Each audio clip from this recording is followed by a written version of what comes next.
Kumusta mga idol? Welcome back sa aking YouTube channel. Ayan, so meron na naman tayong i-review mga idol ng isang model ng Anchor Tank amplifier mga idol. So bali ito po ay Anchor Tank 2.5. So yan, di lang natin makita kasi na tabunan ng sticker. So ayan, shoutout sa R&R Mini Sound. San ba si R&R Mini Sound? Ayan, so San Joaquin, Iloilo. Ayan. So, ayan, shoutout din sa Visayas Aeronautics College and Technology. Ayan, so nag-aaral si sir sa Aeronautics. Ayan, so ito po ay RPM 25 po mga idol. Ito yung kanyang front panel. So, napakaganda, no? Dahil yung kanyang switch dito ay circuit breaker na po mga idol. Ayan. Alright. So ayan, so sisilipin natin yung laman nitong amplifier na ito mga idol. Ayan, so ito po yung kanyang transformer. So medyo ano lang siya, maliit yung kanyang transformer na ginagamit dito. Ayan, so hindi siya gaanong malaki. Ayan. So pagdating naman sa capacitor mga idol, ayan, so gumagamit siya ng ilang piraso to? 1, 2, 3, 4, 5. So 20 pieces capacitor po yung gamit nito mga idol. Tapos yung kanyang specs ay 100 volts, 10,000 microfarad. So mataas na yung kanyang specs, no, pagdating sa voltage. So okay na siya, yung voltage niya mataas na po yung required ng capacitor. Tapos bali yung transformer nito mga idol, yung secondary nito ay nasa 135. Ayan. Ayan, so 4488 132. So 132 pala mga idol. Ayan. So mataas na siya kung tutusin natin. So malakas. So ito pala yung kanya mga gamit na transistor. Toshiba lang po mga idol. So bilangin natin to 4, 6, 8, 10, 12, 14. So nasa 16 pieces po yung kanyang capacitor na transistor na ginagamit. Tapos to is C1943 at saka to is A1943 at saka to is C5200 po yung kanyang gamit. So ito naman po yung kanyang stepper. So 59 and 30 MOSFET yung gamit nito mga idol. So ito naman po yung kanyang diode, yung mga blocking diodes. Ayan, so isang MOSFET lang pong ginagamit ng amplifier na ito sa bawat step. So gate driver ng stepper LM311 pa rin po yung ginagamit dito. Ayan. Okay, so 3 tires transformer. Ayan, so bali ito yung naka sa low nya. Low, mid, high. Ayan, so ganun po yung pagkaka-series na kanyang capacitor. Ganito siya. Yan. Okay. Ayan. Ayan. So ito po yung kanyang laman mga idol. So napakaangas din ng laman ng amplifier na ito. Ayan. So dinala sa akin ni sir for revision. So ayan. So natapos na natin i-revise ito mga idol.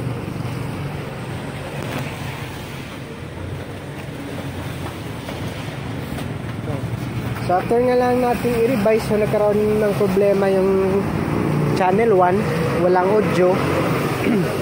So kaya nag-trouble tayo sa kanyang buffer. So tinrouble natin yung kanyang buffer.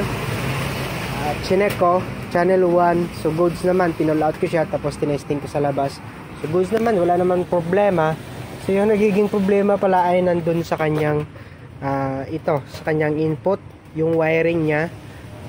Parang may putol siguro, kaya nagkakaroon ng lost contact, kaya walang audio yung channel 1. So sa ngayon okay na siya, pwede na natin i-testing.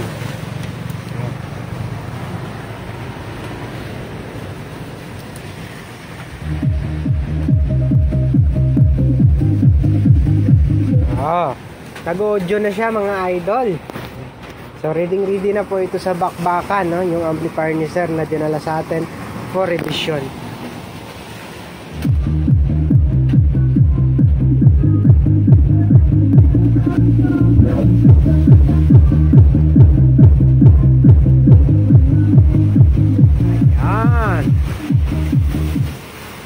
So goods na po sir yung amplifier ninyo. Maraming salamat sa tiwala dito sa Jerobi Electronics Center and JRJ Electronics, sa tiwala sa pagpa-revise ng inyong amplifier. Ayan. Okay, so tapos na po. Ayan. So basta the same na po yung mga differential stage dito mga idol. IC NF553 yung gamit. So ayan, so madali lang po yung i-revise yan. Tapos kasi yung ano niyan, yung mga design nila ay halos parehas lang sa kanyang protection. So the same thing lang yan.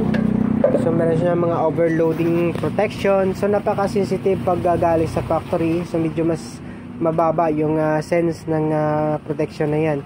So pagdating dito sa atin, so alam naman natin na yung taga Iloilo ay hindi sanay sa ganong klase mga amplifier. Gusto talaga dito ay pang bakbakan talaga yung mga performance ng amplifier dito. So hindi pwede dito yung nagpo-protect, nagpo-protect yung amplifier pag sinagad talaga or minax power yung kanyang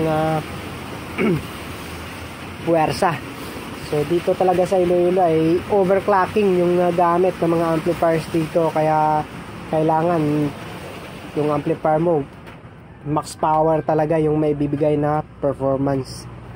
Ayan. So sa bala po dyan mga idol magpaparevise ng amplifier. So kung malapit lang kayo dito sa akin, padalhin nyo lang dito sa akin sa shop. Ayan. So sa mga taga Iloilo, ayan, so nandito lang po ako sa ilalim ng flyover dito sa Hibauan, Mandurriao mga idol. Ayan. So outside Iloilo naman po, so walang problema. Marami naman tayo naging customer from Mindanao, Negros. So yung ginagawa nila, pinapadala nila sa akin yung module amp ito. Yung pinaparevise nila. So pinapadala nila sa akin yung module amp. Ayan. So pwede naman ipadala ninyo sa akin. So picturean nyo muna yung module, so bago nyo isend sa akin. So check natin kung pwede bang i-revise yung inyong amplifier.